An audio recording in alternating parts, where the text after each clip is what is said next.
कल सुबह 8 बजे ऑफिशियल ट्रेलर लॉन्च हो रहा है। आज हम इसी फिल्म के बारे में आप लोगों से बात करने वाले हैं।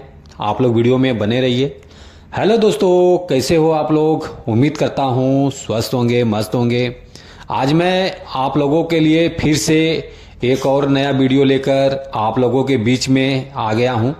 जैसे कि आप लोग थंबनेल में देख पा रहे हैं, आज हम इसी फिल्म के बारे में आप लोगों से बात करने वाले हैं। आप लोग वीडियो में बने रहिए, शुरू से लेकर आखिरी तक आप लोग वीडियो को पूरा देखिए, तभी कुछ समझ पाएंगे। चलिए वीडियो को शुरू करते हैं। नमस्कार दोस्तों, मैं हूं सतीश और आप देख रहे हैं भोजपुरी वुड हंगामा। भोजपुरी लेटेस्ट अपडेट पाने के लिए आप लोग भोजपुरी वुड हंगामा चैनल को सब्सक्राइब कर लीजिए।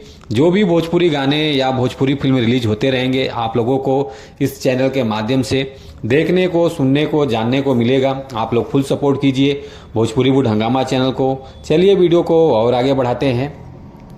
आज हम जिस फिल्म के बारे में आप लोगों से बात कर रहे हैं, फाइनली उस फिल्म का नाम है बड़ी माँ छोटी माँ। कल इसी फिल्म का ऑफिशियल ट्रेलर लॉन्च हो रहा है B4U भोजपुरी चैनल से। आप लोग जाइए, देखिए, शेयर कीजिएगा, इंतजार कीजिए। 29 नवंबर शुक्रवार सुबह 8 बजे रिलीज हो रहा है। आप लोग एंजॉय कीजिए। सुबीर शर्मा जी इस फिल्म में हैं। आप लोग सपोर्ट कीजिए, शेयर कीजिए, सब्सक्राइब